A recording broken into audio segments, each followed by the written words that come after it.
Good morning to my brilliant learners. Great for hope.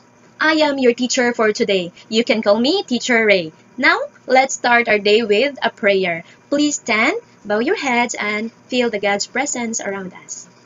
In the name of the Father, the Son, the Holy Spirit. Amen. Heavenly Father, thank you for the gift of this new day. Thank you for the opportunity to guide and teach these young minds. Please bless each of my students, help them to listen, to learn, and to grow in wisdom and kindness. May our classroom be a place of respect, fun, and discovery. We offer this day to you, Lord. In the name of the Father, the Son, the Holy Spirit. Amen. How's your day, class? Okay, now let us see who's here today. So I will call your name and all you have to say is present and ready. So you must say it loudly and proud, okay? Let's start. Abanyo? Is Abanyo around? Okay, very good. How about Aibo? Okay, very good. Dayuday? Okay, very good. And lastly, Igay. Is Igay around? Okay, very good. Everyone is present today. Since everyone is present today, let's have a very good clap. Do you know what's very good clap? Okay, that's correct. So let's have a very good clap. 1, 2, 3. 1, 2, 3. Very good, very good, very good. Okay.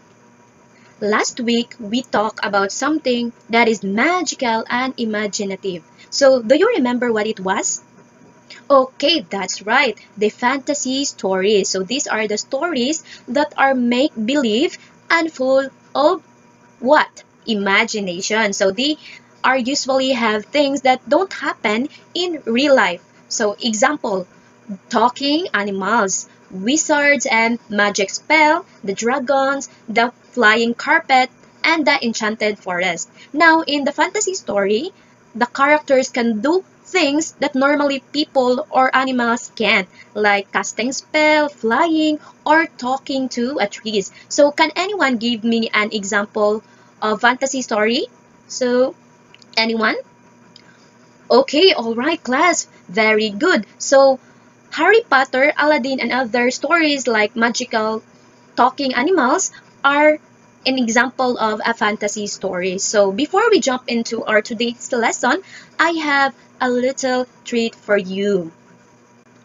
So we will be reading a story. So it is not just any ordinary story, but it has an animals who talk, think, and even trick with each other. So it sounds like our fantasy story from last week, right? But this one is different. So today, I want you to listen very carefully because after the story, teacher will need your help in answering some questions. So are you all excited?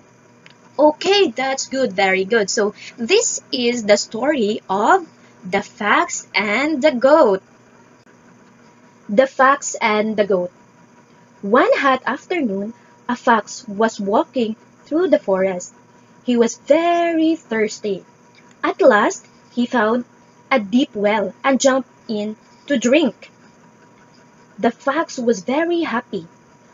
"Ah, this is just what I needed," the fox said. But after drinking, he realized he couldn't climb up. The fox was very nervous. "Oh no! How do I get out from here?" he asked himself. Soon, a thirsty goat came by and saw the fox in the well. The goat said, "Is the water good down there?" he asked. The fox was smiling. "Very good. Come down and try it," he answered. Without thinking, the goat jumped in. After drinking, he looked up. The goat asked, "Wait, how do we get out?" The fox was climbing into the goat's back. "Like this," the fox said. The fox used the goat's back to leap out of the well. He turned and said, "Next time, think before you jump." And the fox walked away, leaving the goat behind. Well, that's our story. So the fox got what he wanted, didn't he? He drank the water, escaped the well, and left the poor goat behind. But do you think that was fair? Was the fox just clever, or was he being selfish? So this story may have been short, but this gives us a lot to think about. And guess what? What are we going to do now? So as I have said, I have here a few questions for you to check if you're really listening, like super readers. So let's see how well you remember what happened. So let's start easy. So who are the two characters in the story? Anyone? Okay, very good. The fox and the goat. Why did the fox jump into the well in the first place? Anyone? Okay, very good. He was very thirsty. After he drank the water, what problem did the fox face? Anyone? Okay, that's brilliant. He couldn't climb out. So who came to the well next? Very good. That's the goat. Now, did the fox convince the goat to jump in? Okay, he said that the water was what? Was good. And finally, how did the fox escape? And finally, how did the fox escape from the well? Okay, very good. He used the goat's back to climb out. Great job, everyone. You remember the details very well. But these stories aren't just for fun. So they are meant to teach us something that brings us to our exciting new topic. So what could it be? So let's find out. Now that you have seen what happened in the story, let's talk about the characters. So now that you have seen what happened in the story, let's talk about the characters. So I will going to show you some of the scenarios in the stories that we read. So here it is. Okay, so what do you notice about the characters in the story? Are they like real animals? Look at the fox and the goat in the story. What do you have noticed about them? Yes, you're right. They talk and make decisions and even trick each other just like people do. So can animals really talk and make plans like the fox did? Now let's be real. Can animals in the forest really talk like this? Exactly, it's no. My dog only barks when he wants food. He doesn't make clever escape plans like the fox did. So the answer is no. So why did you think the author chose animals to tell this kind of story? Anyone? Anyone? Okay, if the real animals can't talk, then why do they think that the author used animals instead of people? Okay, can someone answer my question? Okay, there's no wrong answer for this one. Yes, very good. It makes the story fun and easy to understand. But there's also a hidden message we need to learn. So now, have you heard other short stories where the animals like act like people and teach a lesson? Can anyone give me an example for other story like the animals talking and to teach something? Okay, very good. The tortoise and the hare. Okay, the lion and the mouse is also correct. Yes, the ant and the grasshopper is also correct. So those are the great examples and they belong to the special type of story. I have one more challenge for you. So let's solve the word puzzle that I have prepared for you. So this one. Okay, take a look. Okay, let's spell it out together. So say the letters with me. A, B, F, L, E, and lastly is S. So can we arrange these letters to form a real word? So these words is a clue to our lesson today. Okay? Very good. Yes, that's it. It's fables. Very good. So let's do a very good clap. 1, 2, 3. 1, 2, 3. Very good, very good, very good. So are you ready to explore this fun and meaningful type of story? Very good. So what is a fable? So everybody read. Very good. A fable is a short story that usually has animals as characters. So these animals act like people, where they talk, think, and make decisions. So fables are written to teach lesson or moral about life. So are you ready to explore this fun and meaningful type of story? Very good. So what is a fable? So everybody read. Very good. A fable is a short story that usually has animals as characters. So these animals act like people, where they talk, think, and make decisions. So fables are written to teach lesson or moral about life. So now I have a question. So why do we read fable? Okay, there's no wrong answer for this one.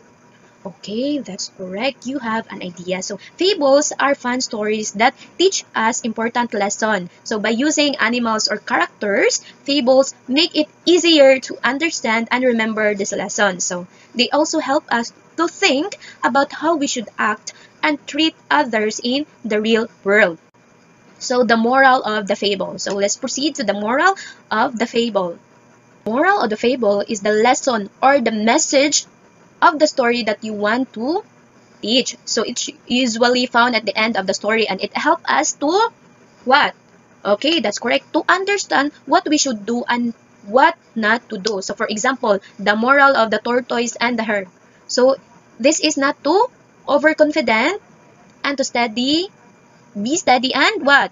Very good, to be persistent. So now let's review our learning. So what is fable again? So fable is a short story where the animals act like people and there is a lesson to learn. Very good. So how about the key features? As I mentioned, there are 4 key features of the fables. What are those? Okay, very good. Animals, characters where they talk and act like people. The simple plot, where the problem and there's also a smart solution. The moral, yes, that's right, which is the lesson or the message at the end. And lastly, okay, the length or the short length for us to easy and fun to read. So why do we need to read fables again?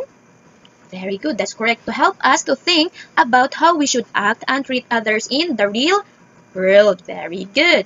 Okay, I can see that you have learned a lot from our discussion. Now to better understand, we will having a activity to test your understanding.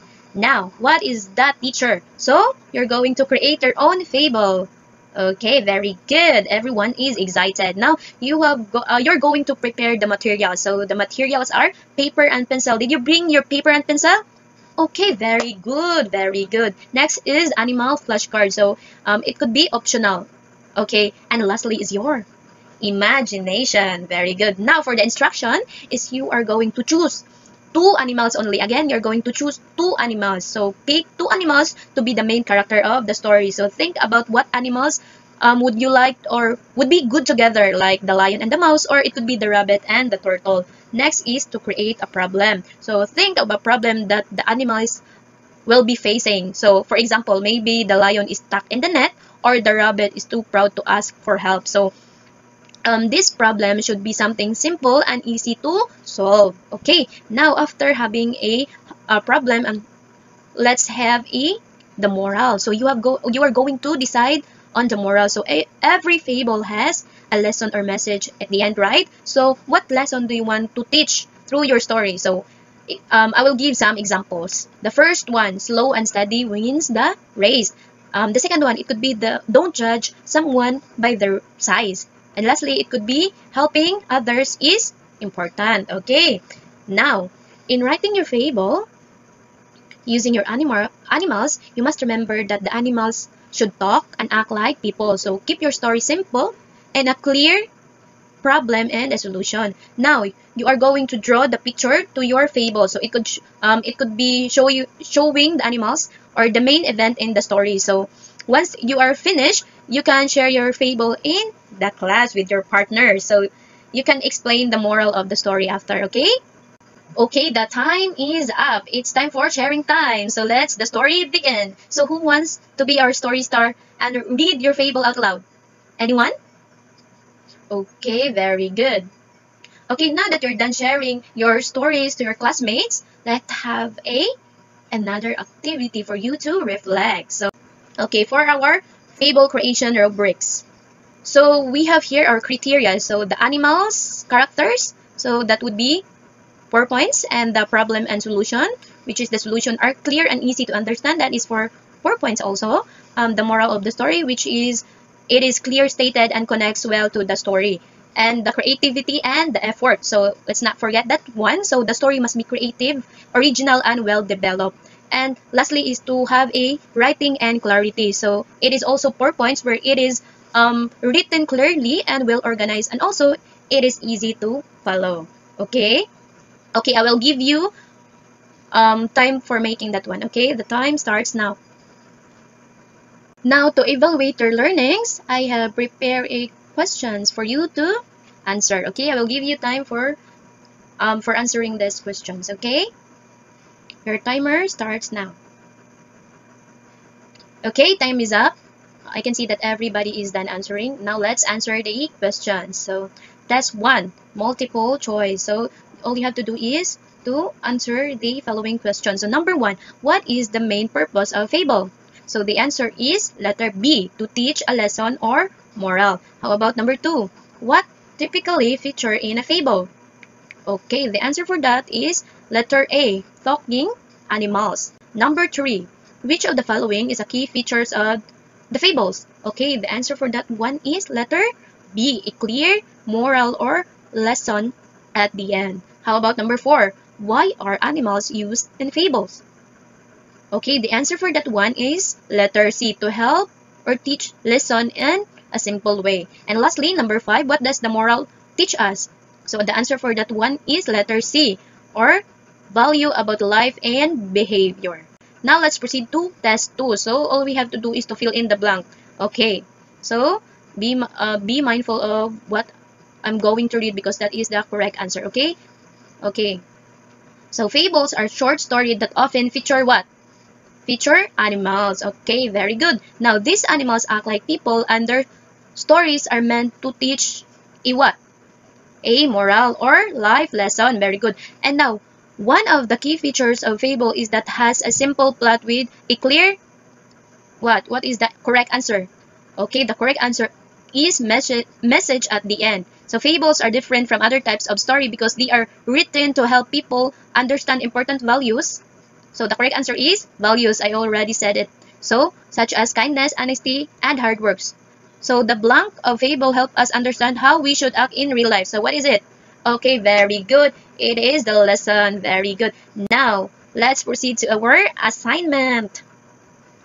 Now, to better understand your learnings, let's have your assignment. So for your homework, read the fable The Dog and His Reflection and answer the question below, and don't forget to write a complete sentence and submit it by the next meeting. Okay, let's have a very good clap since everyone learned a lot from today's discussion. So 1 2 3, 1 2 3. Very good, very good, very good. Okay, before we end, let's shout together, fables are fun and lessons are done. Okay, again, fables are fun and lessons are done. Okay, very good. I'm so proud of your work today, so give yourself a round of applause again. Okay, thank you, class, and you may now stand and let's goodbye politely. See you next time for the more magical stories. Goodbye, class.